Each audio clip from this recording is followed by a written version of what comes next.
you know. Exactly. We want to give you that core understanding without you having to sift through everything. Think of it like, well, getting the cheat sheet for something intriguing. And today, as you said, it's Hotel of Dead, provided by the learner. It's about this businessman, Jake, who checks into this super cheap, almost weirdly empty hotel really late one night. Yeah, and things get weird fast. That's putting it mildly. What follows is definitely not your typical hotel stay. Okay, so the initial mystery is clear. Why on earth is this place so cheap? $10. And why is it completely deserted? Right, that's the hook. So our goal here is to unpack Jake's experience, explore all the unsettling events, and really get to the heart of the story's, well, its big twist. And believe us, there is a twist. It suggests there's like a lot more going on than just a simple ghost story. We're hoping for some aha moments for you. Okay, let's get into it. So Jake arrives late, decides to stay at this old hotel. That price, $10. It immediately flags something's off, doesn't it? Even Jake is surprised, notes he's never seen a hotel so cheap. It sets this expectation that, well, normal rules might not apply here. And the emptiness, the silence, it really builds that initial sense of unease. It feels deliberate. Totally. And then there's just one person there, Mark, at the front desk. Right, Mark. And when Jake asks, where is everyone, Mark's answer is so vague. They're all in their rooms. Yeah, that line just sort of hangs there. It's perfectly designed to make you think, what does that really mean? It definitely ramps up that feeling of wrongness. You just know something's lurking. And it doesn't take long for that unease to explode into, well, outright terror with Jake's nightmare. Oh, yeah. The dream sequence. It's pretty graphic. From her eyes staring at him and then actually choking him. The details are visceral, his struggle to breathe. The author really makes you feel it's designed to be jarring. Absolutely. And then he wakes up. That sudden relief, right? Thinking, okay, phew, just a bad dream. But that relief is super short-lived. Because almost immediately... Ding dong, the doorbell rings. And who is it? It's Mark with dinner. Which is just incredibly unsettling timing. It crashes right into that moment of relief and makes you and Jake question everything. Was it just a dream? The line blurs instantly. Yeah, that blurring of dream and reality seems key here. So what does Jake do? Does he get out? Well, you'd think so, but no, his curiosity, or maybe this growing suspicion that something fundamentally strange is happening, it pushes him to explore. Okay, so he goes looking around the hotel. For other guests, presumably. Exactly, and that's when he sees them, several people, all dressed in white clothes. White clothes. That sounds spectral. Ghostly, almost. It definitely adds to that feeling, yeah. Like he stumbled into somewhere else. Not quite the normal world. And then comes the real shocker. The big one. He encounters the girl from his nightmare. Wait, the same girl? Yeah. The one who's choking him. The very same one, playing the piano. Whoa. Yeah, that's chilling. That must be the moment it all clicks into place for him. Pure horror. Absolutely. The dream isn't just a dream anymore. It's physically present. The fear becomes tangible. You really start questioning what's real in this hotel. So he panics, obviously. Tries to get away. He does. He runs, completely freaked out, and then he stumbles upon it. The room. The room. Don't leave me hanging. A room full of dead bodies. Oh, my God. Yeah. And some of them look like those people he saw earlier, the ones in white. So that's the confirmation. It's not just weird feelings or bad dreams. Something is terribly, terribly wrong. It's visual proof. Exactly. The horror is undeniable now. It's staring him right in the face. So now he runs for the door, right? He has to get out. That's the instinct. He makes a desperate dash for the exit, but Mark is there, blocking the way. And Mark just says, what was that line? Anyone who comes here never leaves. Ugh, classic horror line. But yeah, after seeing the bodies, it hits differently. It feels like a fundamental rule of this place is being stated. It really does. And then the truly bizarre thing happens. Jake actually steps outside for a second. He gets out. He thinks he does. But then, somehow, impossibly, he's right back in the lobby. What? How? The story doesn't explain how exactly. It just emphasizes the trap. It's not just locked doors. The hotel itself seems warped, like its very structure prevents escape. Yeah. It raises huge questions about what this place is. So he's trapped. Completely. Understandably, he must be demanding answers. He is. He confronts Mark, desperate. And that's when Mark just calmly lays it all out. The big reveal. The big reveal. Mark says, "This is the Hotel of the Dead. Everyone here is dead, Oh, including you." Wow. Okay, so that's the twist. He was dead the whole time. The whole time. It just flips the entire narrative. Everything we've seen, Jake's fear, his confusion, it's all recontextualized. He wasn't a living person in danger. He was a dead person figuring it out. Precisely. And Mark explains how he died choked by Samantha, the girl from the nightmare. Samantha, so that's her name. Suddenly, the dream, the piano playing, it all clicks into place. It wasn't foreshadowing. It was like a memory or an echo of his death. Exactly. It retroactively explains everything. The initial mystery wasn't just why the hotel was cheap and empty, but why Jake didn't realize his own state. That's quite a shift in perspective. How does Jake even process that? Well, initial disbelief, obviously. Despair. The shock of seeing his own body must be immense. Yeah, I can't even imagine. But then Samantha, the girl who killed him, she tries to comfort him, which is also incredibly strange. Comfort him? How? She tells him it's much easier here. Much easier here. What does that mean? Easier than being alive? Or just easier to accept death? It's ambiguous, isn't it? It could imply a kind of resignation, maybe even a strange sort of peace found in the state. Or perhaps it just speaks to how perception shifts after death in this story's world. It adds another layer of weirdness to the whole afterlife concept here. And then the story shows us the cycle. A month later, a new man arrives at the hotel. Another guest. Yep. And guess who's at the front desk now, wearing a white shirt and smiling? Oh, no. Jake. Jake. He's taken Mark's place. Wow. So it's a system. You arrive, you figure it out, and then you become part of the hotel's staff. It's mechanism. Seems that way. It suggests the new arrival phase is temporary. You eventually get assimilated into the routine of this afterlife. And what were those last lines from Mark? Something about doing things differently. Yeah, Mark sees the new arrival and says something like, "Looks like we have a new victim. Let's do things a little differently this time." Huh. A victim. And differently. That's ominous. It suggests maybe the cycle isn't totally fixed. Maybe there's some agency or even malice. It definitely adds a disturbing final note. Is it just an ongoing process, or is there some intent behind it? It leaves you wondering. Okay, so let's unpack some of the bigger ideas here. The whole reality versus perception thing is huge. Absolutely. The dream being so real, then mirroring reality. It really makes you question Jake's senses, and maybe our own assumptions about what's real, even perhaps after death. Is reality subjective? And being trapped. It's physical, obviously. He can't leave the hotel. Yeah. But does it feel metaphorical, too? I think it could be, yeah. Is the Hotel of the Dead maybe a symbol for being stuck? Stuck in the past, stuck with guilt, unresolved issues maybe? The inability to leave could represent that lack of closure or peace. What about Mark and Samantha? Are they villains or just residents? That's a great question. They seem kind of detached, don't they? Maybe they're just playing roles they've played countless times.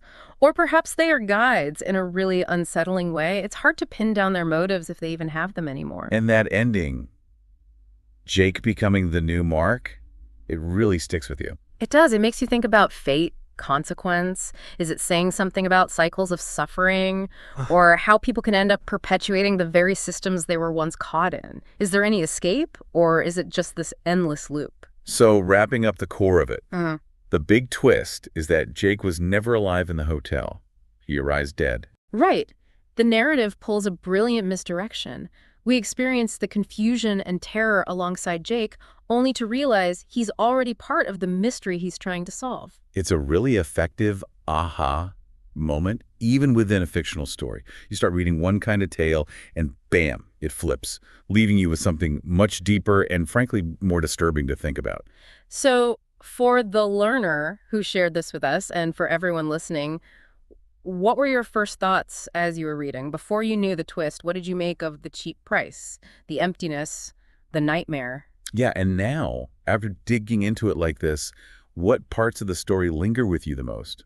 Does the cycle aspect resonate, or the idea of being trapped? We'd genuinely be interested to hear what interpretations you had. Well, thank you, the learner, for sending this story our way. It was definitely a fascinating one to explore in this deep dive into the Hotel of Dead. It certainly gave us plenty to talk about. And thank you all for joining us. We'll be back again soon with another deep dive. Now, let's move on to the next story. The next horror story we're going to talk about is Crying Lady at Midnight. Let's continue with the second story. Welcome to the Deep Dive. Today, we're tackling a really unsettling story. It's one you sent in, actually. Just a short piece called Crying Lady at Midnight.pdf But wow, it packs a punch right from the start. It really does. And what's interesting, I think, is how it starts like a familiar ghost story, but, well, it twists into something much darker. Okay, so let's lay it out. We've got Ethan. He's just moved to this quiet village in Oregon. Right, new guy in town. Yeah, and he links up with a friend, Sam, who already lives there. They're celebrating Ethan's new job, stay out late. Standard stuff. Good times. Right, until Ethan needs to head home. It's super late, past midnight. He knows the way back. And Sam even walks him to his car. It's a small detail, but looking back, it feels significant somehow. It does. And you mentioned before we started, Sam even offers Ethan a place to crash, right? Yeah, he does. Yeah. Hey, why don't you just stay? It kind of hints, maybe, that Sam knows something about that road late at night, an underlying worry. Exactly. So Ethan turns that down, gets in his car. He's driving, empty road, middle of the night. And then he hears it. The crying. Yeah, a woman crying. He slows down, looks around, but there's nobody there. Just the sound. That auditory element with no visual is immediately creepy, isn't it? It sets you on edge, puts Ethan on edge. Totally. He thinks about getting out, but something stops him. A gut feeling, maybe? He waits a bit, then just drives on, gets home okay. And that could have been the end of it, right? Just a weird, unsettling experience on a dark road. Could have been. But then he calls Sam, just to say, hey, made it home safe. Standard courtesy. But he mentions the crying woman, and Sam's reaction is, well, it's not calm. No, not at all. He sounds properly scared. He's like, that's why I told you to stay. I know about her. He says something like, I'm glad you didn't get out. If you'd seen her, something bad. Something bad would happen. No one who sees her survives. That line. Chilling. That's why I never take that road at midnight. You shouldn't either. It's so absolute. And that's key, I think. It's not just be careful. It's presented as this known, deadly fact in the community. Why do you think that kind of certainty is so effective in stories like this? Oh, that's a good point. It instantly raises the stakes, doesn't it? For Ethan and for us listening. It plants this seed of real dread. Right. It's not just folklore. It's a direct life or death warning. But here's the thing. Ethan, the story tells us, isn't really a believer in ghosts and stuff.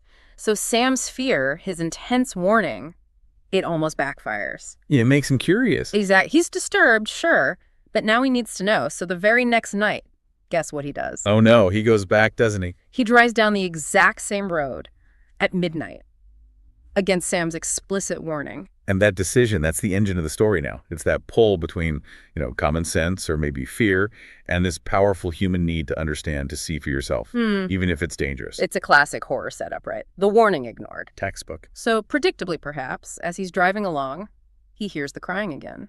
But this time is different. This time, he's determined. He stops the car, steels himself, gets out, and follows the sound. Where does it lead him? To these old ruins, a house that clearly burned down a long time ago. And there she is.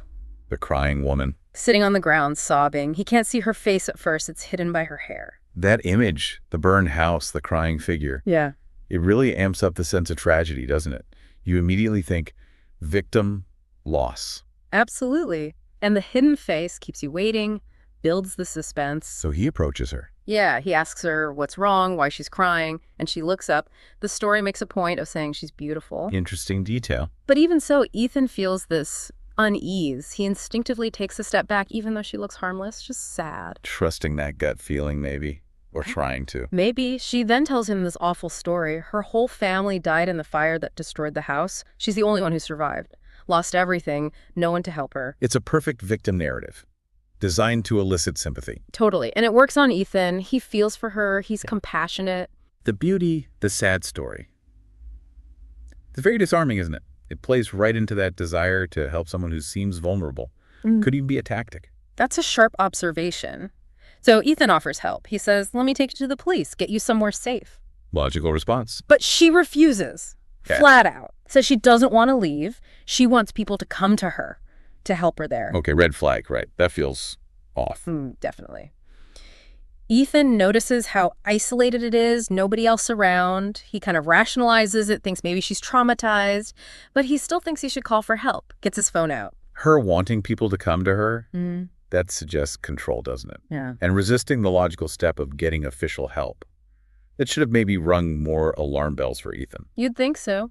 But before he can call, she stops him, asks him to just stay, talk with her, keep her company through the night. And he agrees. He agrees. They end up talking for hours, sharing stories. She tells him about her family, happy memories before the fire. It feels weirdly normal, this intimate conversation in these creepy ruins. That extended interaction, building that connection. Yeah. It's crucial for whatever her plan is. It creates this false sense of trust, makes it harder for him to see the danger. And then, this is where it gets really dark. After hours of talking, Ethan eventually drifts off to sleep. Oh, no. He wakes up the next morning.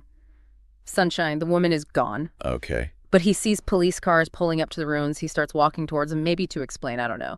And then he sees it. Sees what? His own body, hanging from a tree near the boot house. Whoa. Okay. That's the twist. Huge twist. Absolutely horrifying. He's looking at his own dead self. That completely shatters everything. Sam's warning comes crashing back. What a gut punch for the reader, for Ethan. Devastating. He tries to yell, talk to the police, but obviously they can't see him, can't hear him. He's frantic, invisible. He's a ghost. He's a ghost, and then he sees her again. The woman, standing by the house. Is she crying? No, she's Chilling. chilling. That change. And she's not alone. There are other figures with her, also smiling, and he realizes they're spirits too, people who died there, like him. So it wasn't just her. It's a group, a pattern. Exactly. The story lays it all out then. The awful truth. She wasn't a victim of the fire. She started it. She started it, killed her whole family, killed herself. She's trapped there.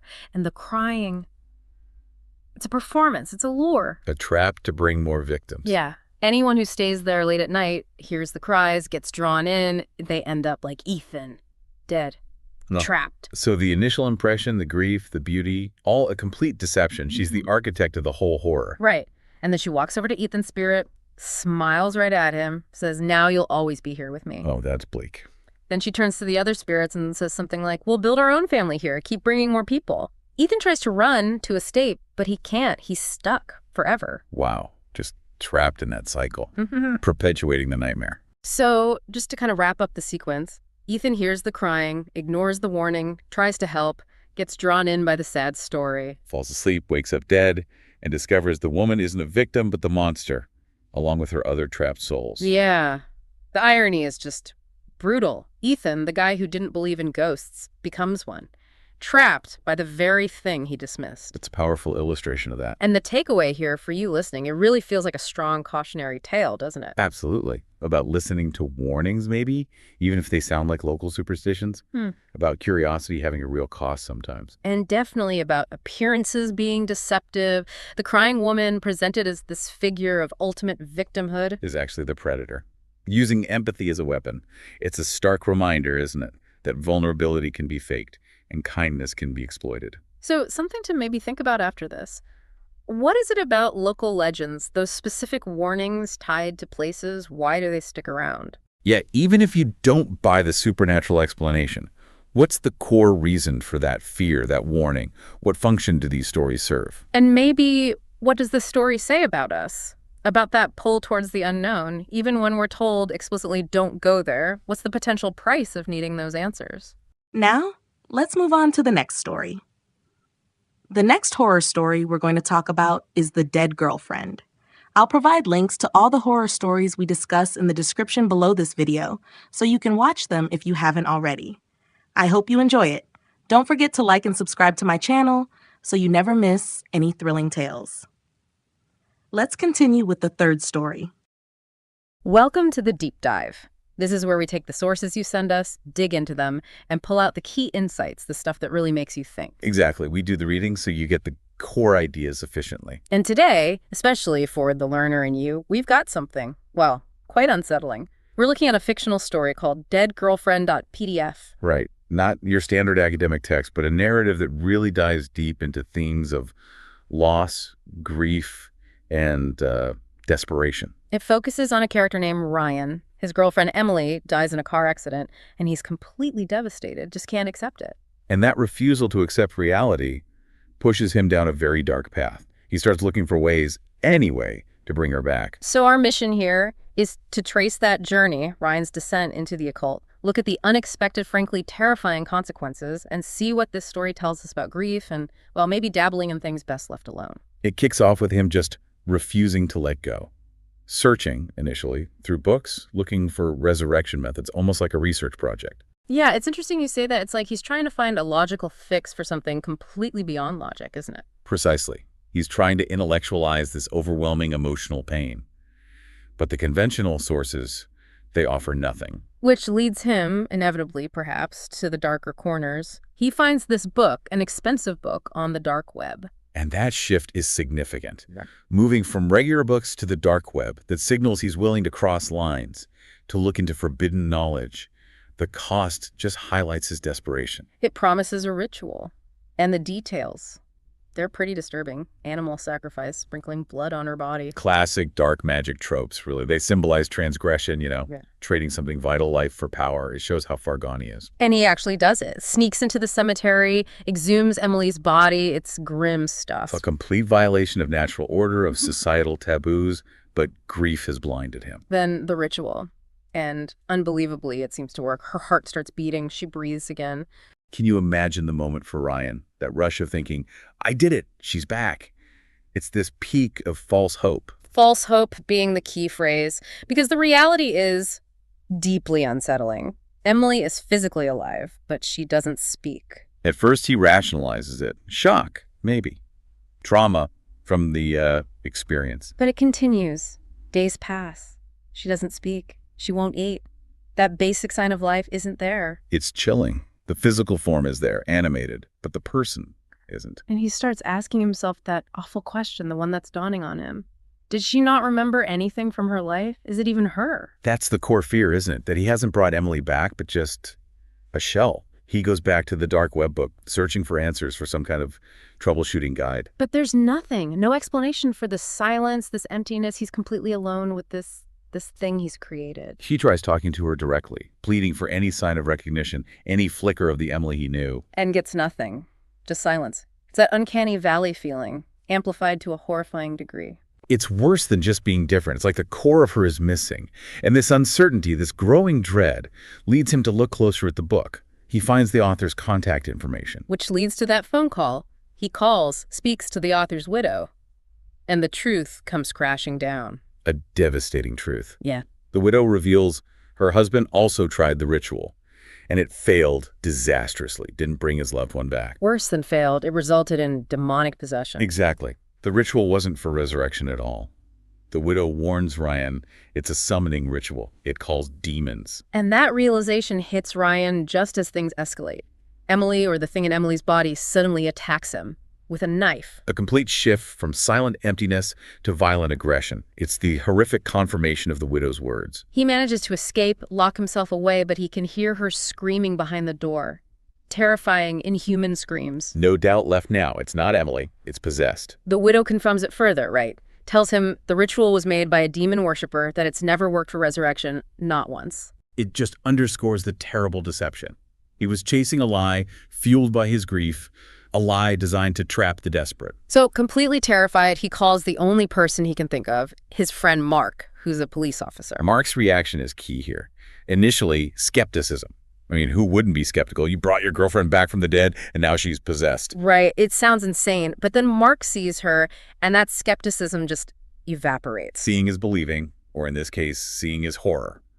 Mark acts as our anchor to reality, his shock validating the supernatural terror Ryan's experiencing. They confront her together. The possessed Emily attacks again, and Mark, he has to shoot her legs to stop her. A desperate measure in a desperate situation, and then the absolute lowest point. The demon speaks. Through Emily's mouth. And what it says is just brutal. Claims Emily's soul is in hell. No ambiguity there. Yeah. It's a final, cruel twist, destroying any lingering hope Ryan might have had that some part of Emily was still reachable. It forces him to confront the absolute finality, the consequences. This leads Ryan to make an awful decision, but maybe the only one left. He has to destroy the body, burn it, to banish the demon. It seems horrific, but in the story's logic, it's presented as necessary. A final, terrible act to end the nightmare. But there's one last twist during the burning. Emily's spirit appears. Her actual spirit. Yes, and she reveals she was trapped. Her soul couldn't move on while the demon occupied her body, while her remains weren't properly at rest. And she pleads with Ryan, "Let me go. Stop trying to bring me back." A heartbreaking moment. She's found a kind of peace, or wants it, and his actions were preventing that. It forces Ryan to finally truly accept her death. He agrees, lets her go, and as the fire consumes the body, her spirit fades and the demon goes silent. The fire becomes an act of release for Emily's soul and from the demonic entity. Afterwards, he and Mark scatter the ashes, a proper final goodbye. The aftermath shows Ryan dealing with this immense sorrow, but now it's mixed with acceptance. He burns the occult books. Symbolically rejecting that path, acknowledging the danger and the futility. And he decides to move, a fresh start, trying to leave the trauma behind. It highlights that moving on isn't easy or quick, but it involves accepting boundaries, like the one between life and death. So wrapping this up, what are the big takeaways from this deep dive? It's more than just don't mess with dark magic, right? Oh, definitely. It's a powerful look at how grief makes us grasp for control, even impossible control, and how that desperation can lead us down really dangerous paths, blinding us to the truth. Yeah, the aha moment for you, the listener, might be seeing how Ryan's understandable desire just spiraled into absolute horror. The hope for reunion became a demonic nightmare. It really shows the danger of seeking these unnatural solutions. It really does. It makes you think about the extremes grief can push people to. And it raises that difficult question. How vital is acceptance, even when loss feels unbearable? What's the real cost of chasing forbidden knowledge, of trying to defy the way things are? Something to ponder. Now, let's move on to the next story. The next horror story we're going to talk about is The Deal with the Demon. Let's continue with the fourth story. Okay, let's dive into this. Think about hitting absolute rock bottom.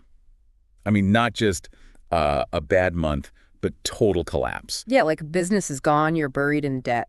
And your family's just had enough. That feeling, that complete desperation, it makes you look for any way out, doesn't it? It really does. And that's where we find this guy, Jack Thompson. Right. Our deep dive today is all about his story, which starts right there in that pit of despair. And what's really gripping, I think, is that even after multiple failures, the story makes a point of this. These aren't his first failed businesses. He still kind of clings to that hope for success.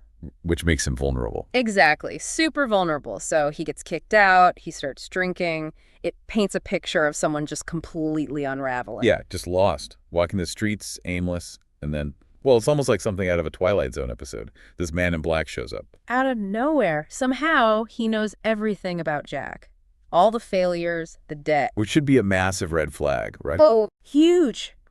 But Jack's so far gone, so desperate, that when this stranger offers a simple deal to fix it all, Caution just goes out the window. completely, it taps into that psychology of extreme stress, you know? You get tunnel vision, all you see is the escape hatch, not the potential danger. And the detail about him being drunk and just signing, not even reading it. Oh, that's crucial. The words were just a blur, apparently. It just hammers home the desperation. He wasn't thinking, just reacting. It's almost a warning sign for the listener right there. And then bam, the turnaround. It's instantaneous. Almost comical if it wasn't so bizarre. The very next day, right? Yeah, phone rings. Emily from PA. Who's Emily? Never heard of her. Total stranger. Then there's a car waiting outside, fancy car. Takes him to this like super luxurious office building. And then the reveal. He owns it all. He's the head of this giant corporation. He's suddenly a multimillionaire. The contrast is just staggering. From being broke and drunk on the street one night. To this. King of the world, practically. You can almost feel that dizzying sense of disbelief he must have felt. Yeah, that whiplash. It's designed to make you wonder how. It feels incredible, but also suspicious. Right, there has to be a catch. Definitely. And Jack, well, he does try to figure it out. He's looking for the man in black again. Wants answers. Or maybe just to say thanks initially? Probably both. But he doesn't find him for weeks. Yeah. He starts, getting used to the money, the lifestyle. He's settling in a bit. And then he spots him Yeah. outside a club. And this is where the other shoe drops. Hard. Okay, so he goes up to him. Yeah, approaches him, probably ready to thank him profusely. Yeah. And the man just calmly lays it out. The truth. The horrifying truth. You got everything you wanted, Jack. Wealth, success. But the price, you're dead in 1 year. Wow. And after that, eternal damnation. Ugh. All because, and this is the kicker, He never read the fine print. That line just hits you, doesn't it? Never read the fine print. It's the core of it all. Desperation leading to carelessness, leading to, well, And the way the man delivers it, so matter-of-factly, it just makes it colder, more terrifying. So Jack, understandably, freaks out, completely loses it, tries to attack the guy. Physically. Yeah, throws punches. Yeah. But nothing. His fists go right through him. Whoa! So definitely not human. Nope. This is clearly something supernatural. A demon, let's just call it what it is, and the demon just laughs. That's chilling. Reminds him, clock's ticking, Jack, 11 months left. So Jack's trapped, utterly trapped. What does he do? He spirals, falls into this deep, dark despair. He actually starts thinking about, well, ending it all, suicide. As an escape from the deal, from damnation. Yeah, it seems like the only way out of this impossible situation he signed himself into. He even buys a gun. Which shows just how desperate he's become again, right? Full circle back to utter despair. Exactly. But just as he's about to do it, the demon shows up again. Oh no, to gloat, to stop him. It's unclear why he appears right then, but Jack, in that moment of sheer hopelessness, pulls the trigger, shoots himself. And You'd think so. yeah. But no, this is where the story takes another wild turn. Instead of oblivion, he finds himself back where he started. Back on the street, where he met the man in black. Right back there, confused, obviously. And the demon's there too, looking surprised. Surprised. Why? Because of a loophole. Turns out the contract had this hidden clause, a cancellation clause. You're kidding. What did it say? If Jack died before the year was up, by any means, apparently, including his own hand, the deal was off, null and void. Wow. So his suicide attempt, his act of ultimate despair. Accidentally saved him. It triggered the escape clause. The demon himself seems genuinely shocked by this outcome. It wasn't supposed to happen this way. That is darkly ironic. An unforeseen consequence working in his favor for once. So, poof, back to reality. The money's gone, the company, the cars, all vanished. And the debt. Still there. He's still estranged from his family. He's right back at square one, circumstantially. It changed, hasn't he, internally? Massively. That's the real shift.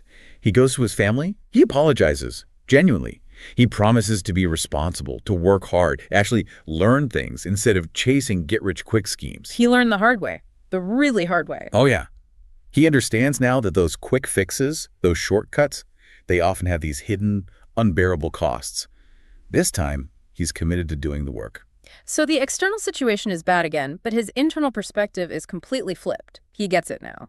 The value of effort, of responsibility. Exactly. It's a painful lesson, but maybe an invaluable one. And does the demon just disappear forever? Not quite. The contract's broken, yeah.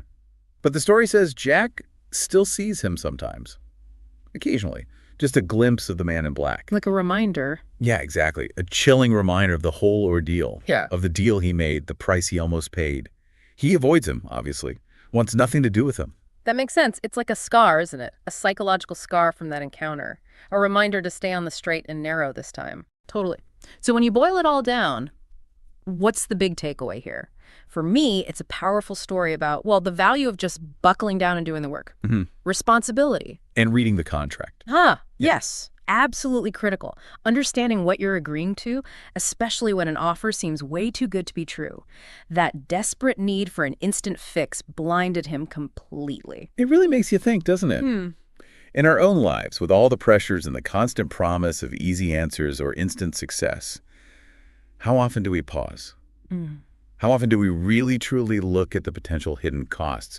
Do we examine that fine print, literally or, metaphorically? Before jumping into something that could have really long-lasting consequences. Exactly. Are we willing to look past the shiny surface? Yeah. That's definitely something to chew on. Now, let's move on to the next story. The next horror story we're going to talk about is The Shape-Shifting Ghost. I'll provide links to all the horror stories we discuss in the description below this video, so you can watch them if you haven't already. I hope you enjoy it. Don't forget to like and subscribe to my channel so you never miss any thrilling tales. Let's continue with the fifth story. Okay, so let's dive into this. Picture this town, a small American town, right? And it's just gripped by fear, utter fear. Okay. Because the story going around is, well, it's pretty terrifying. There's supposedly a shape-shifting ghost. Shape-shifting? Wow. Yeah, shows up after 10 p.m., hunts people down, cuts their heads off, Whoa. and then hangs the heads on poles for everyone to see. That's incredibly gruesome. Just the visual alone. Exactly. So the big question is, what on earth is really going on here?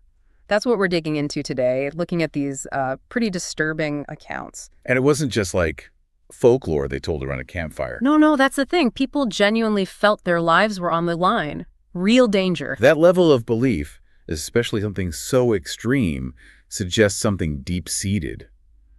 Years of this, you said. Yeah, years. And the details, the decapitation, the poles. It really taps into primal fears, doesn't it? The public display is meant to terrorize. Makes you wonder about the town's history, maybe some past trauma. Could be. And right in the thick of all this fear, we meet this kid, Jake. A young guy. Okay. And he's, a skeptic. He hears these ghost stories, and he's just not buying it. So he doesn't believe in the shape-shifting head taker. Not really. He's thinking maybe it's, some wild animal, something explainable. A logical approach. Look for the natural cause first. Right. He's got this, youthful defiance. He refuses to just accept this reality everyone else is terrified by. That's interesting. That instinct to question, even when everyone around you believes something terrifying. It's a pretty vital trait, I think. Definitely. So you've got this backdrop, this heavy blanket of fear over the town. And these heads on poles. A constant, horrible reminder. Exactly. For years, this is their reality. So our mission, basically, is to track the origins of this legend. See what evidence, if any, actually existed. And figure out the really strange events that happen next. It sounds like peeling back layers. The sensational story on top, but what's underneath? What's driving it? Right. So, Jake, he decides he's going out after 10 p.m. Uh-oh. Against his mother's warnings, I bet. Totally. His mom's terrified, warns him, but nope. He grabs a hammer and a knife. Practical, at least. Sensible if you think it might be an animal, I suppose. Or something worse. Still, going out there alone. Yeah, he wants to see for himself. He's proactive. That's key, isn't it? Not just accepting the narrative. Going out to get firsthand information, even with the risk. So he goes out, and you won't believe this. He sees someone hiding behind a tree. The ghost. His sister, Emma. Wait, his sister. She was investigating too. Apparently. Then they run into two other guys, Daniel and Kyle. No way. Yeah, all out there separately, trying to figure out what's killing people. So there were others questioning it too. A little pocket of resistance against the fear. Seems like it. They weren't all just hiding. That's significant.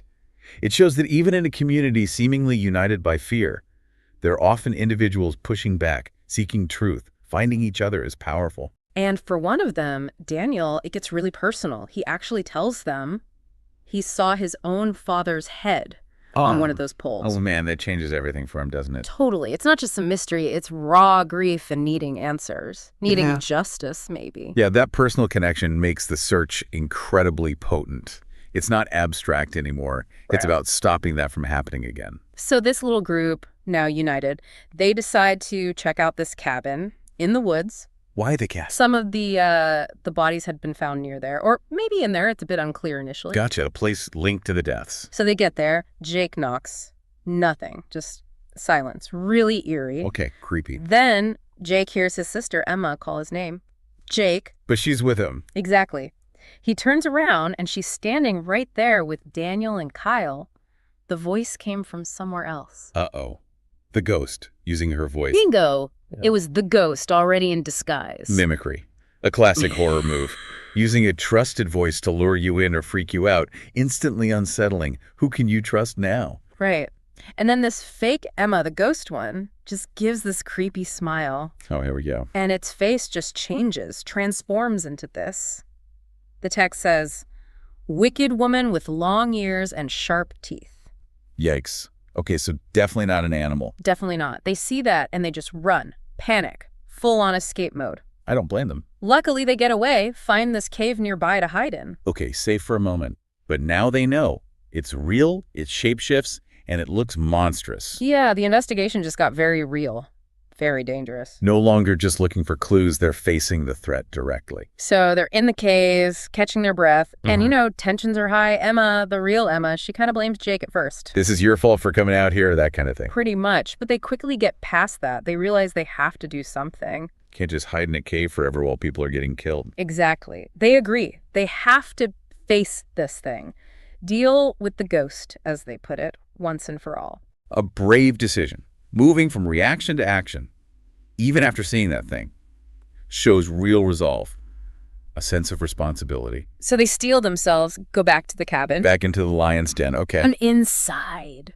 Yeah. Oh, man, it's worse than they thought. Just numerous bodies, their heads missing. Oh, God. So the cabin was like its collection point. Seems like it. And that's when the ghost, it appears again, maybe as Emma briefly starts to sort of reveal its motive. Which is? Collecting bodies makes it stronger, gives it power. Ah, okay. Drawing power from the dead. That sounds like necromancy almost. Yeah, the text hints at that. It says she practiced dark magic before she died and became this ghost. So a pre-existing connection to dark arts, and now using the victims to fuel her power in undeath, that adds a whole other layer. Right. So Jake, thinking fast, says we need to burn this place down. Destroy the power source, maybe the cabin itself. That seems to be the logic. Good idea, right? Except they don't have a lighter. Or matches. Yeah, come on. After all that, stopped by lack of fire. Almost. But Jake, he doesn't give up. He finds 2 stones, a branch, some dry stuff maybe. Rubbing sticks together. The old-fashioned way. Pretty much. Shows some serious resourcefulness under pressure, right? He gets a fire going. Impressive. Human ingenuity fighting back against the supernatural, using basic survival skills. So the fire starts catching, spreading inside the cabin, and then things get really weird. Weirder than a shape-shifting ghost collecting heads. Apparently. Yeah. Jake's mom shows up, walks towards them, scolding him. Jake, what are you doing out so late? Okay. A bit strange, but maybe she came looking. But then another woman appears, looking identical, also claiming to be Jake's mother. Whoa, 2 moms. 2 moms, both yelling at him. That's the moment, the ghost trick. Ah, the shape-shifting again. Trying to sow confusion, exploit that emotional connection, that's deeply unsettling. Totally, maximum confusion tactic. But Jake's not falling for it this time. He's seen the transformation before. Right. He grabs a burning branch, like a torch, holds it towards both mothers. Calling its bluff. And the ghost can't maintain it. One of them, or maybe both, flicker, and then, bam! Back to the wicked woman form. There it is. The true face. It lunges at Jake, but Daniel and Kyle jump in, fight back. The whole team in action. And all this time, the fire is engulfing the cabin, getting hotter, spreading everywhere. So the confrontation is happening while the cabin burns down around them. Intense. And as the fire really takes hold of the cabin, the ghost starts changing. It becomes transparent, kind of see-through. Weakening because of the fire. The cabin. Seems like it. It lets out this final horrible scream and then just turns to ash. Gone. Wow. So the fire, destroying the cabin, destroyed the ghost. That's what it looks like. The connection was that strong. But its power wasn't just some inherent ghost magic. No, that's the big reveal, really. Its strength was tied directly to the cabin, and maybe to those bodies inside it. The physical anchor, the place, and the remnants of its victims. That was the source. Yeah.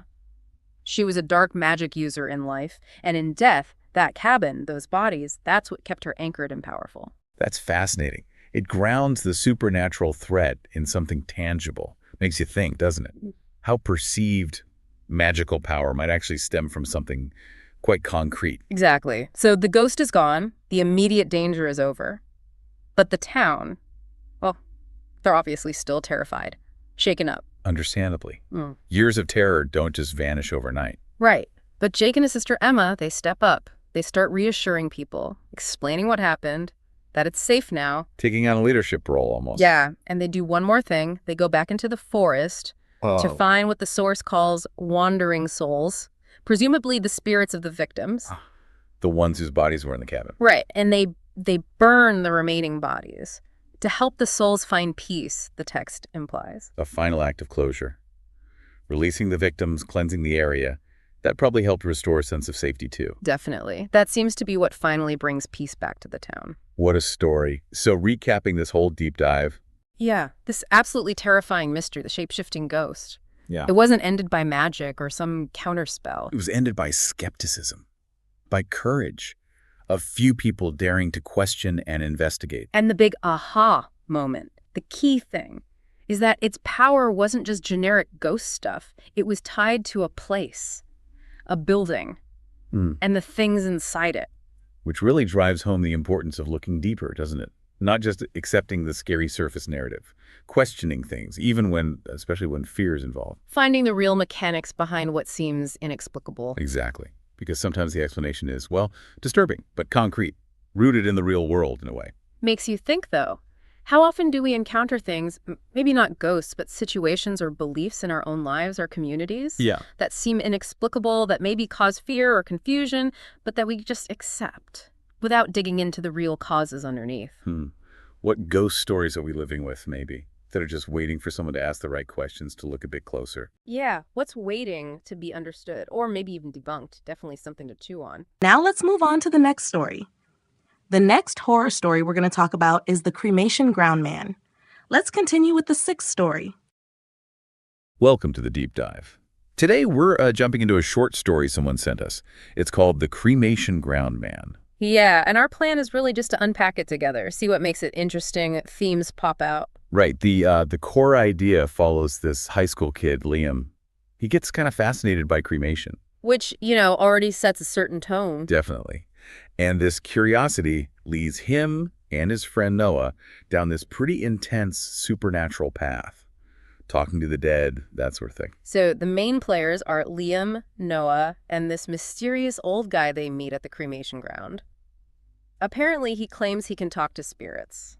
And it all kicks off when the boys decide, just to go watch a cremation ceremony. That decision is the catalyst, really. Their initial impulse, just wanting to witness this process. It is a bit unusual for teenagers, wouldn't you say?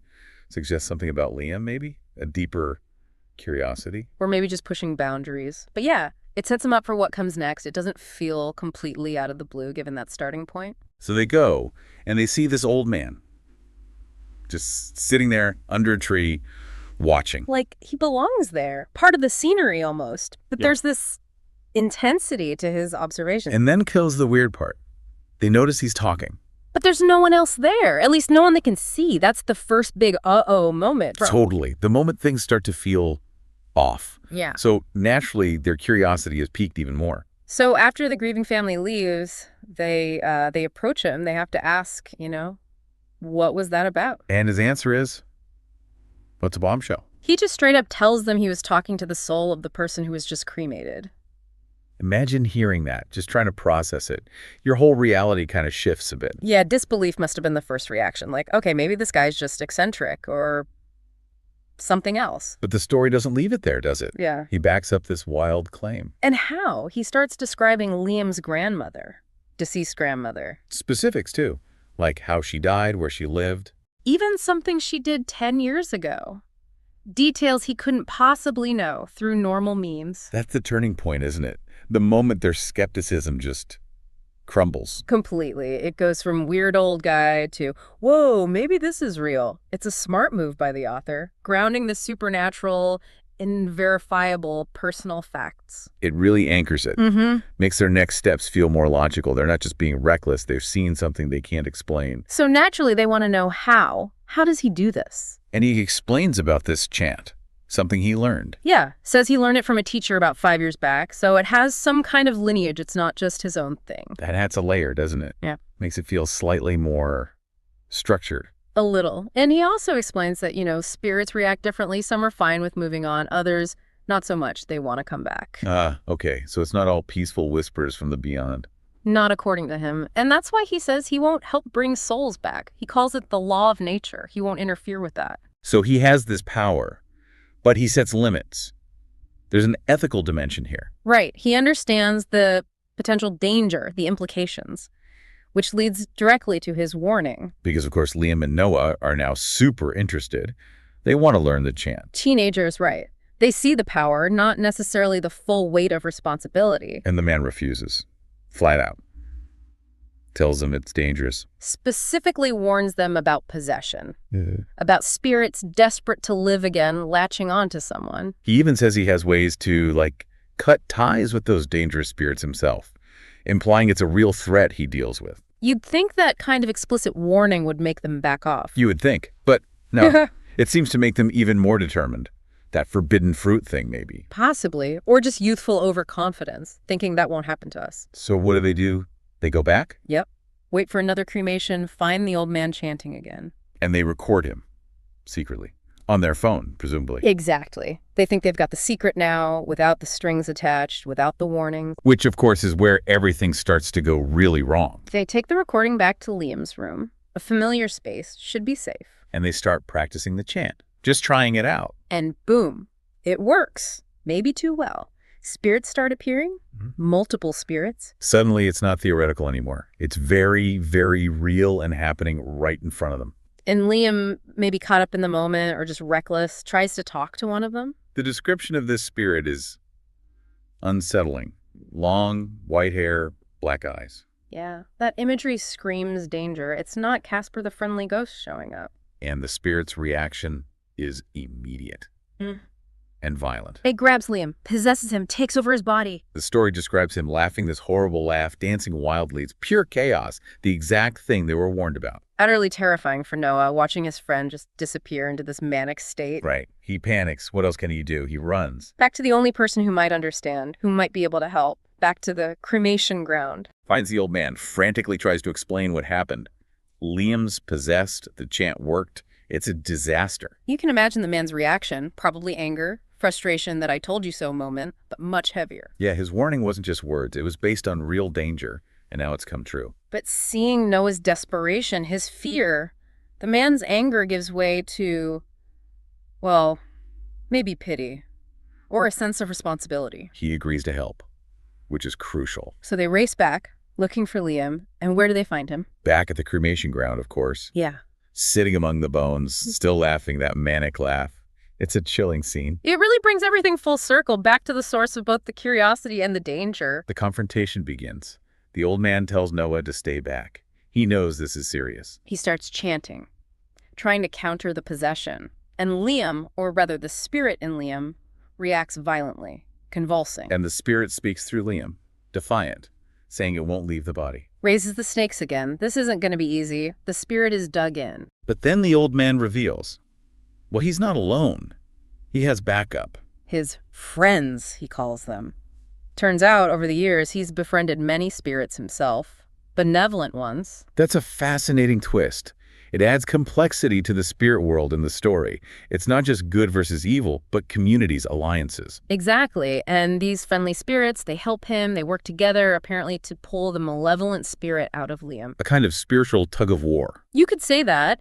And eventually, they succeed. The evil spirit is expelled. And Liam just collapses, unconscious. The ordeal is over. Phew. You can almost feel the tension break there. The immediate crisis is resolved. The man thanks his spirit friends, which is a nice touch, reinforces that connection. Then he helps Noah get Liam home, back to the mundane world, but they're not the same kids who left. Liam eventually comes to, horrified, apologetic. They both absolutely promise, never to mess with this stuff again. The experience was clearly traumatic enough to cure their curiosity, at least about that chant. But then the old man does something interesting.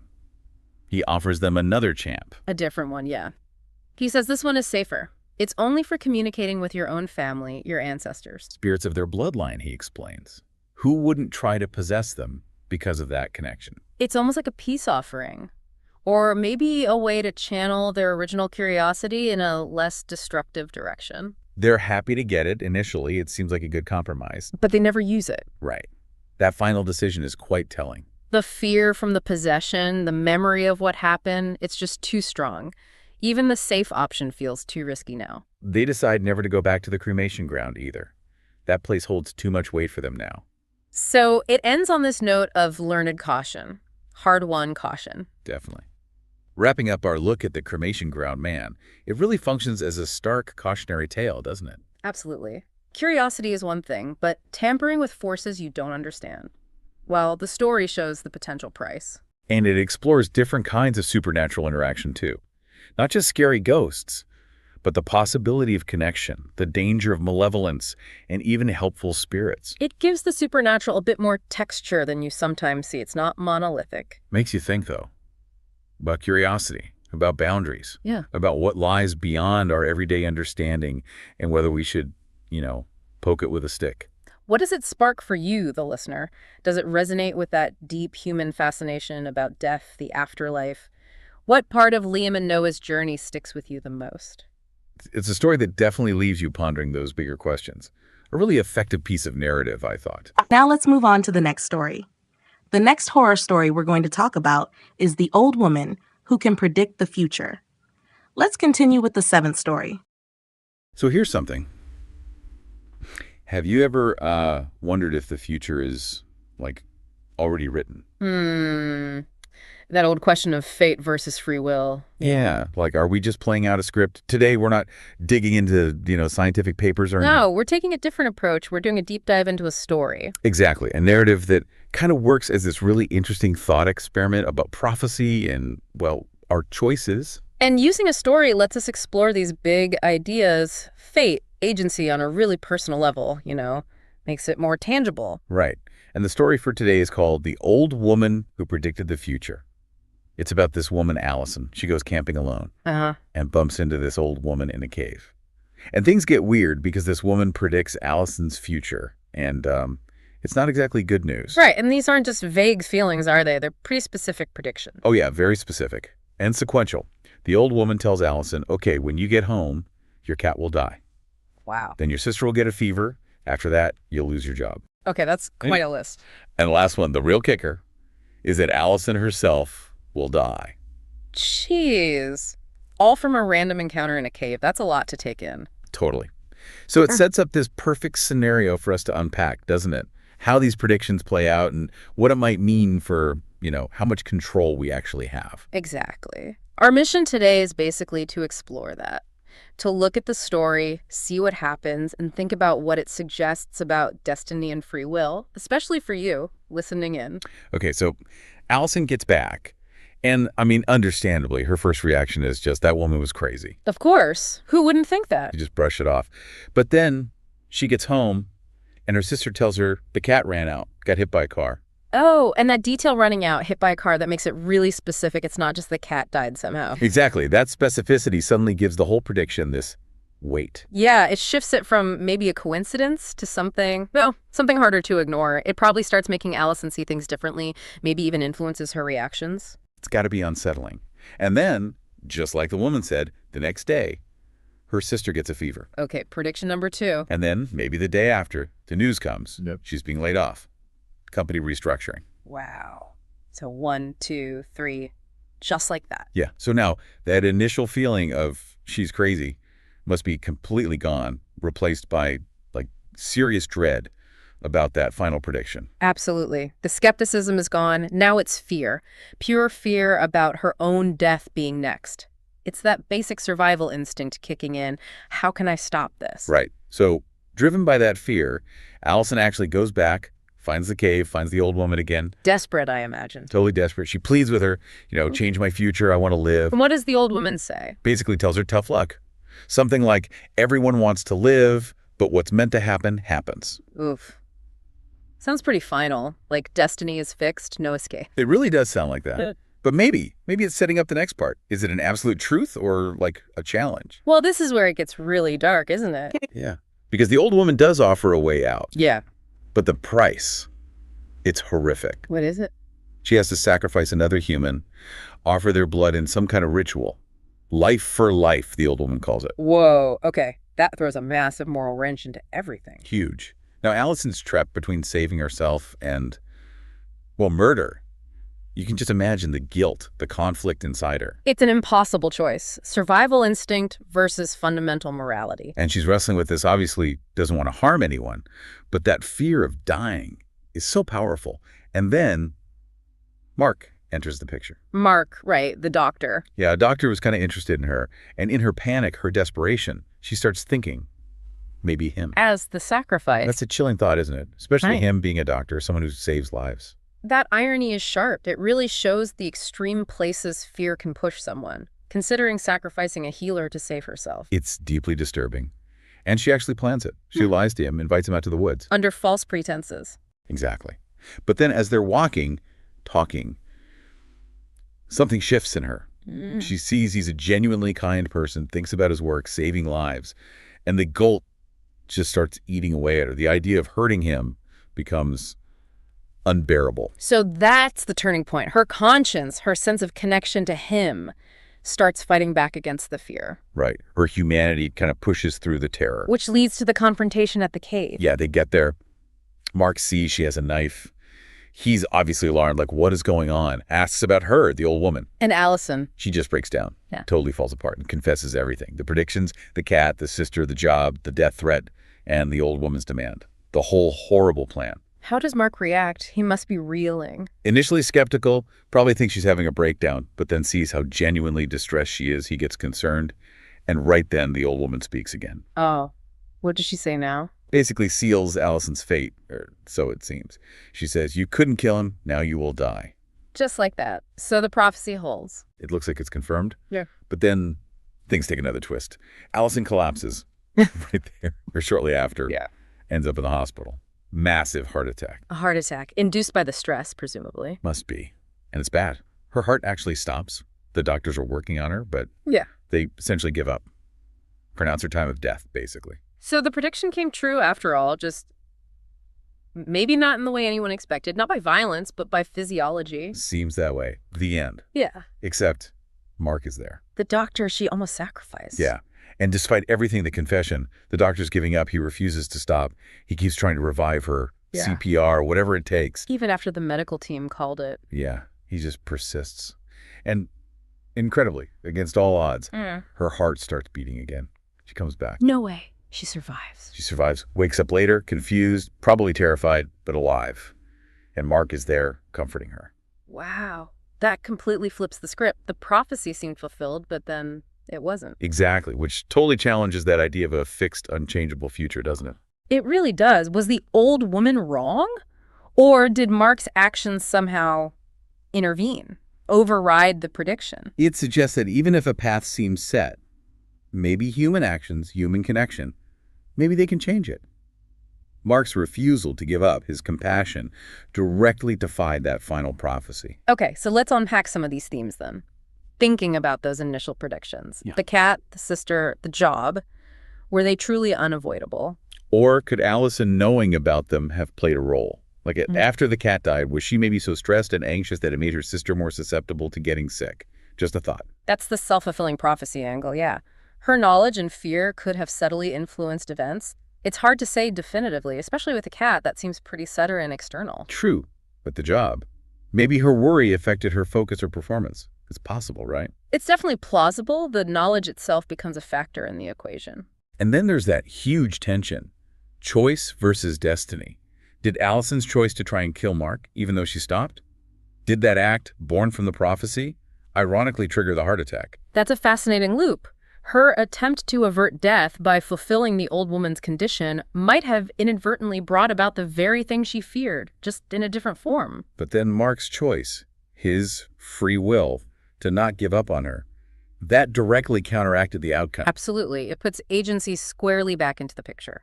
Even if some things seemed fated, Allison's moral choice and Mark's compassionate action clearly changed the final result predicted by the old woman. And that brings us to human connection, compassion. How vital was that here? Absolutely crucial. Mark's actions, his medical skill, yes, but also just his refusal to give up on another person, even one who planned to harm him.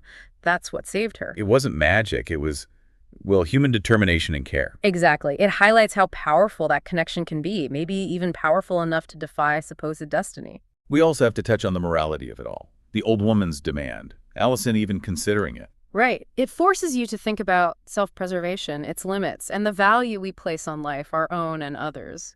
It's uncomfortable territory. So, summing up, we see predictions come true, a really desperate and morally fraught attempt to escape the last one, a breakdown and confession, and then this totally unexpected survival that seems to break the prophecy.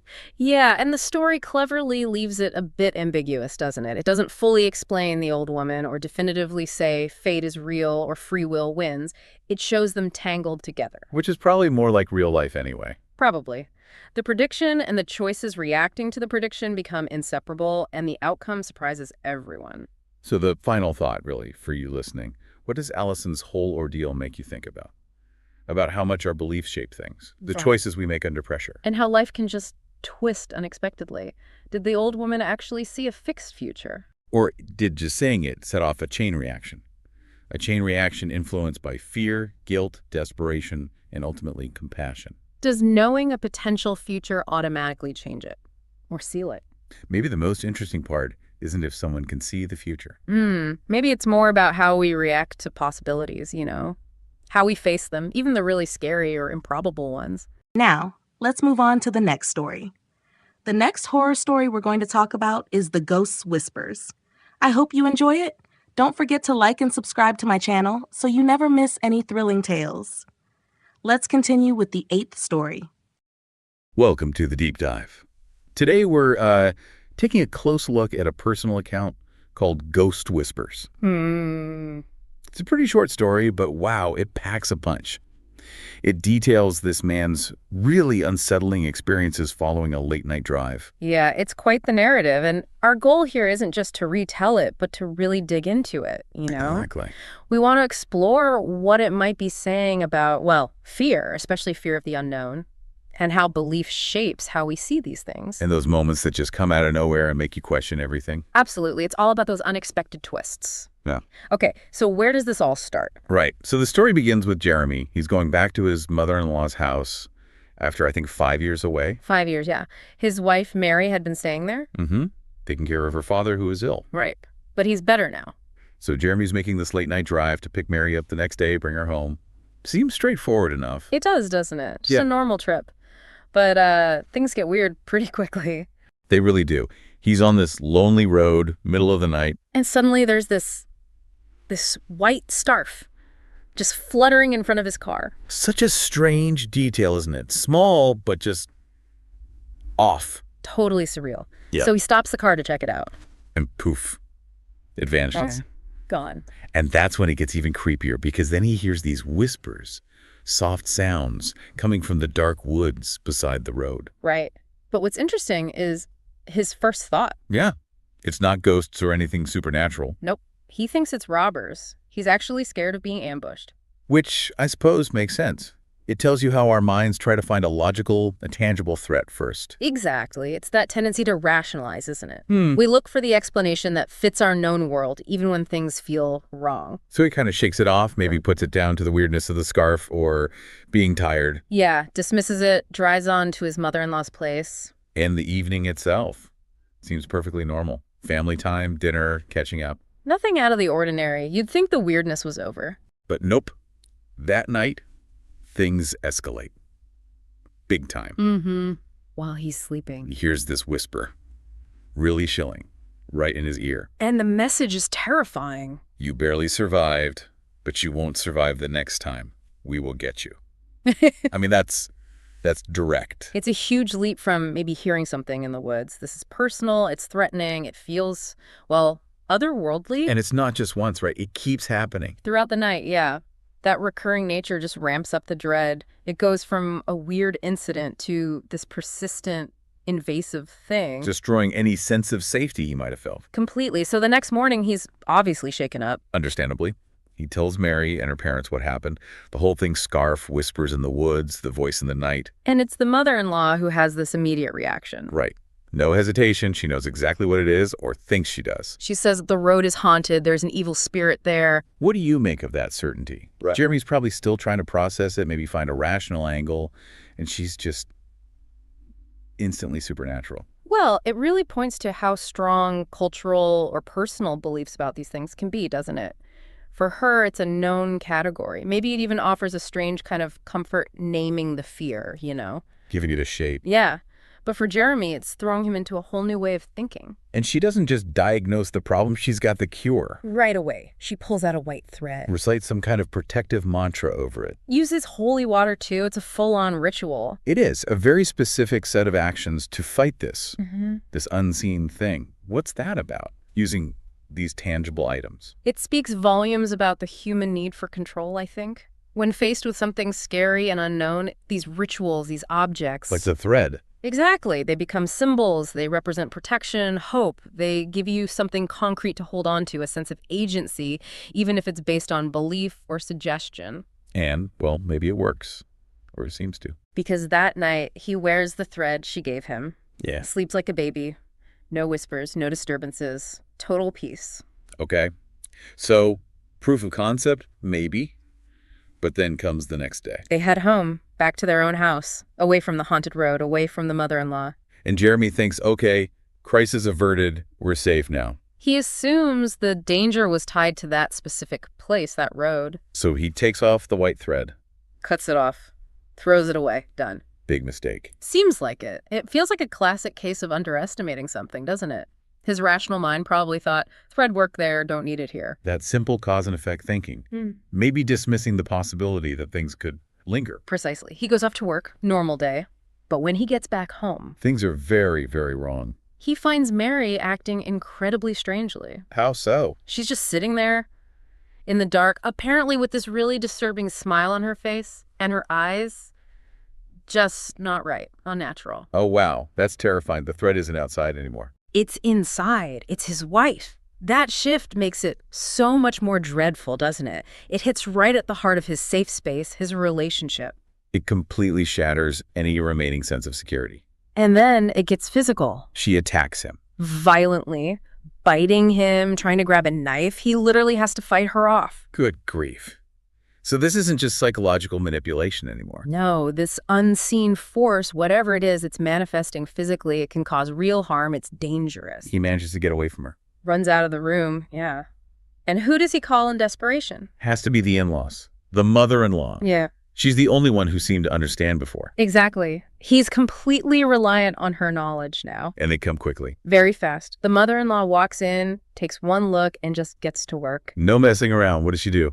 Starts lighting candles, chanting prayers or mantras again, immediately taking action. And does anything happen? Almost instantly, according to the story, this dark figure, like a shadow, appears in the room. Whoa. He actually sees something. Sees it. And then, just as quickly as she continues chanting, it vanishes. Wow. Okay, so like a visual confirmation that her methods are having an effect? Within the story's logic, yes. It reinforces that she's directly confronting this entity. And Mary, what happens to her after the figure vanishes? She collapses. Unconscious, but seemingly okay, the immediate danger passes. So afterwards, the mother-in-law explains what went wrong. She does. She tells Jeremy the spirit was able to follow them to influence Mary because he took the thread off too soon. So there was a specific duration needed. Apparently, yes. She says he needed to wear it for a full month and also avoid that haunted road for the same period. He broke the rules of the protection. He did. He didn't follow the instructions completely, and that left an opening. It really emphasizes the idea that these things require strict adherence, full commitment. Can't have to do protection against well, whatever this was. Seems not. It also really deepens the mystery around the mother-in-law, right? How does she know these specific protocols? A month, avoid the road. Which is exactly what Jeremy finally asks her. How do you know all this stuff? How do you know how to fight evil spirits? And this is where the story just takes this massive, unexpected turn. The big reveal. She takes him aside, speaks to him privately, and tells him that, well, in her life, she used to practice the occult.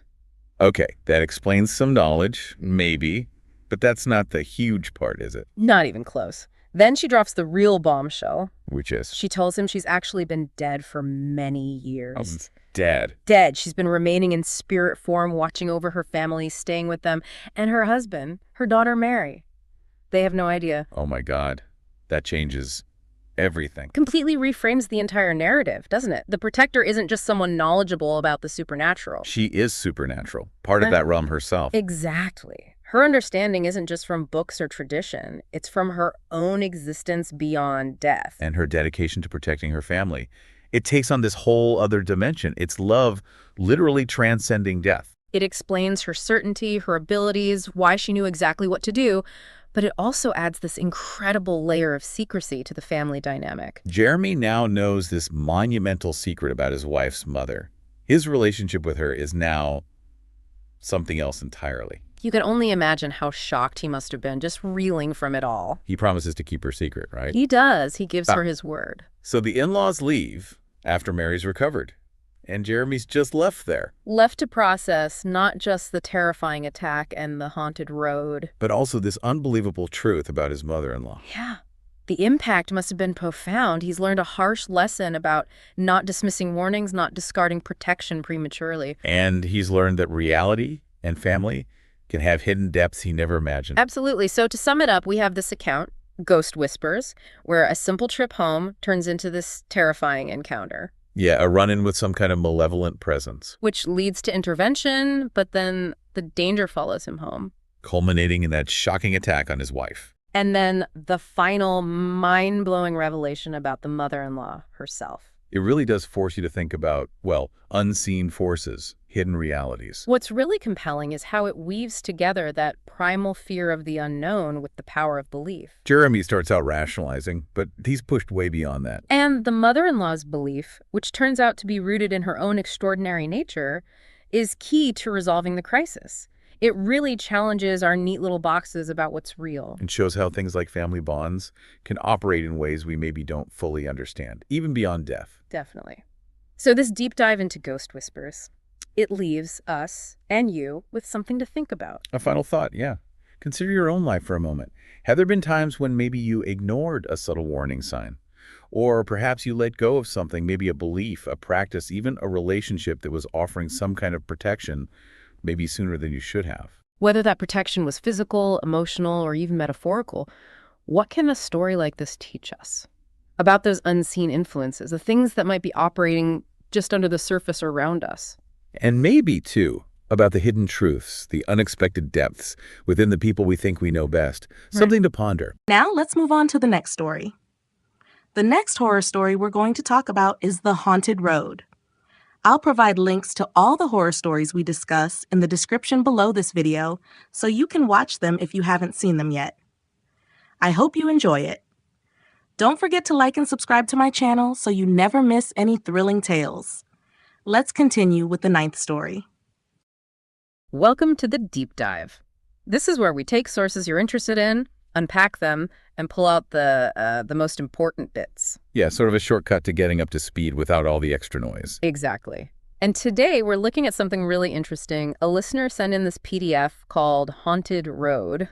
It's quite a story. A family's nighttime drive that goes very wrong. Okay, Haunted Road. Sounds intriguing. Right. So our mission basically is to dig into what happened, try to understand these, well, pretty strange events. And explore what it all might mean. The questions it leaves hanging, not just retelling it, but really dissecting it. Let's do it. So the story kicks off with Kevin and his family. They're in a car heading through the hills at night. Right. They're going to his uncle's wedding, and importantly, they have a driver. So it's not like, someone's sleepy and lost. Right, that's a key detail. An experienced driver, presumably. Seems like it. Things are quiet, dark, winding roads. Then, bam, the driver slams on the brakes. What happened? They almost drove straight off a cliff, just like inches away. Wow. Okay. But why? Did he fall asleep or something? No, that's the thing. He said the road looked straight. He saw it continuing where actually there was just empty space. An illusion. Yeah. So right away we have this idea of perception being messed with. Not driver error, but seeing something that just wasn't real. Exactly. And it was almost fatal. Super jarring. How bad? And then, as if that wasn't enough, this old man appears, seemingly out of thin air. Oh. Describe him. Thin, old, carrying a walking stick, and apparently had this really creepy smile just there, middle of nowhere. Right after a near-death experience, that timing is something. Yeah. And he offers them shelter, says they can rest in the forest with him. In the forest. Okay, alarm bells ringing now. You'd think. It feels very like Hansel and Gretel gone wrong, doesn't it? Why do these figures always pop up when people are vulnerable? Well, it's a classic narrative trope, isn't it? The threshold guardian, the trickster figure appearing at a moment of crisis. The offer seems helpful, but in that context, yeah, it's deeply unsettling. Plays on those basic fears. Totally. So the family, they get a bad vibe. They politely say no thanks. A call. And the old man's reaction, his eyes supposedly go dark. He whispers, "Suit yourselves," and then just vanishes. Vanishes like poof. Just disappears into the woods. Not walks away, but gone. Okay, so now we're definitely moving beyond just a weird encounter. Yeah. That's not normal. Not at all. It ramps up the strangeness, makes them really want to just floor it and get out of there. Understandable. So they continue to the wedding venue. They do. They finally arrive, probably hoping things will get back to normal, put that weirdness behind them. I'm guessing not. Not even close. They get there, and the entire wedding party, bride, groom, guests, everyone is just frozen. Frozen. How? Standing completely still, like statues. And they're all staring up at the night sky. What? That's bizarre. Yeah. Just motionless. Completely. Kevin's dad tries talking to the groom, his own brother presumably, and gets zero response. Nothing. Wow. That's profoundly disturbing. Imagine walking into that. It completely breaks your sense of reality. Totally. If the cliff was maybe a driver-specific illusion, this feels much bigger. Like the whole reality around them is wrong. A shared hallucination or something imposed on them. It ups the ante considerably. And then guess who shows up again? Oh, no. Let me guess. Creepy smile guy. Bingo! The old man. Only now his smile is apparently even wider. His eyes are gleaming. This isn't good. Yeah. And he says, I told you to rest. Now you will rest here forever. Chilling. A direct threat. Yep. And then his face changes. Transforms into something monstrous, sharp, decayed teeth, the works. Okay, that's full-on nightmare fuel. Time to run. Absolutely. They, the family and the driver, just bolt, jump back in the car and tear out of there. I don't blame them. So they're escaping again. They are. But here's the next twist. They're driving, trying to get away, get somewhere safe. And the night never ends. What do you mean? Just darkness. Hours pass, presumably. But the sun never rises. It's just perpetual night. They're trapped in it. An endless night. Wow. That feeling of being stuck, looped, that would be terrifying. Talk about psychological pressure. Totally disorienting. Like time itself is broken. Your whole body clock would be screaming that something is wrong. It reinforces that feeling of being in a separate, hostile reality. No escape, no dawn. So Kevin's mother, completely desperate at this point, calls her own mother, her grandma. On the phone. In the middle of this? Yeah. Did she get through? She did. And this is maybe the weirdest part. The grandmother's reaction is almost casual. Casual. About an endless night and a monster. Pretty much. She's like, oh, that road. Yeah, it's haunted. Just like that, it's known. Apparently. She explains there's a spirit there that creates illusions. The road seeming straight, the frozen wedding. All traps for travelers. So it's local knowledge. Yeah. Folklore that actually describes this phenomenon. That's fascinating. Right. It suggests this stuff, these stories passed down, they might actually hold practical warnings or explanations for things that seem impossible. And the family driving didn't know. It seems like they were the only ones in the dark about it, ironically. Everyone else knew to avoid that road at night. That adds another layer, doesn't it? Yeah. The disconnect between their experience and the family's accepted knowledge. For sure. And the grandmother gives them instructions, a way to break the illusion. Okay, what do they have to do? Some kind of ritual. Something like that. Okay. She tells them they need to, physically shock themselves, slap or pinch themselves hard. A physical jolt to break a mental hold. Interesting. Yeah, and while doing that, they have to chant a specific mantra. A mantra. Does the story say what it was? No, it actually doesn't specify the words. Which is kind of interesting in itself, don't you think? Why leave that out? Maybe the specific words aren't the point. Perhaps it's the active focus, the intent, the belief behind it. Or maybe it just adds to the mystery, keeps it feeling like folklore rather than a precise recipe. Could be. So they're desperate, stuck in endless night, chased by a monster. They do it. Slapping, pinching, chanting, whatever the grandma told them. A real act of faith, or maybe just desperation. And did it work? Instantly. The moment they do it, bam! What happened? The endless night just dissolves, dawn breaks, like flipping a switch. Wow. So reality just snapped back into place. Exactly. And suddenly, they find themselves arriving at the real wedding, safe, greeted by relatives who are worried about them being late. Incredible. So the frozen guests, the endless night, it was all part of that illusion the grandmother described. Seems like it. The physical shock and the mantra, whatever it was, broke the spell, grounded them back in normal reality. It really makes you wonder about the power of belief, doesn't it? Or just the power of disrupting your own perception. Definitely. So the aftermath. Yeah. The family decides, maybe understandably, never to speak of it again. Keep it buried. Yeah. And they make a pact to never, ever drive that road at night again. Can't say I blame them. And that final note that everyone else in the family already knew about the road is quite something. They were truly the uninformed ones walking into danger. It really highlights how sometimes these irrational local beliefs or stories might get ignored or not passed on until someone has a direct, terrifying experience. Yeah, exactly. So looking back at this haunted road account, wow. Key takeaways for me are definitely the power of illusion, how convincing it can be. Absolutely. And that feeling of being trapped, not just physically, but like reality itself is holding you captive. And then the solution coming from this, folk wisdom almost, passed down through the grandmother. It's really provocative, thinking about belief. Did believing the grandmother doing the ritual make it work? Or did it just disrupt the illusion somehow? That's the big question, isn't it? It makes you think, are there other haunted roads in our lives? maybe not literal ones, but situations where shared beliefs or assumptions we don't question create a kind of trap and illusion we live inside. Yeah, where our perception of reality is shaped by stories we tell ourselves, or stories a group tells itself, without really examining them. Could consensus reality itself sometimes be a kind of shared illusion we have to pinch ourselves to see beyond? It's a deep thought. Makes you reflect on any weird, unexplainable moments you might have had, right? Times when things just didn't feel logical or real. Could there be unnoticed illusions shaping more ordinary parts of life? It definitely encourages you to question what you accept as real Mm. and how much our own minds or maybe collective beliefs influence that perception.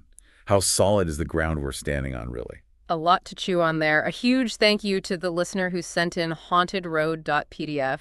It was definitely a compelling read. Absolutely. Really fascinating stuff. And thank you for joining us on this deep dive. We'll be back soon exploring more of the source material you send our way.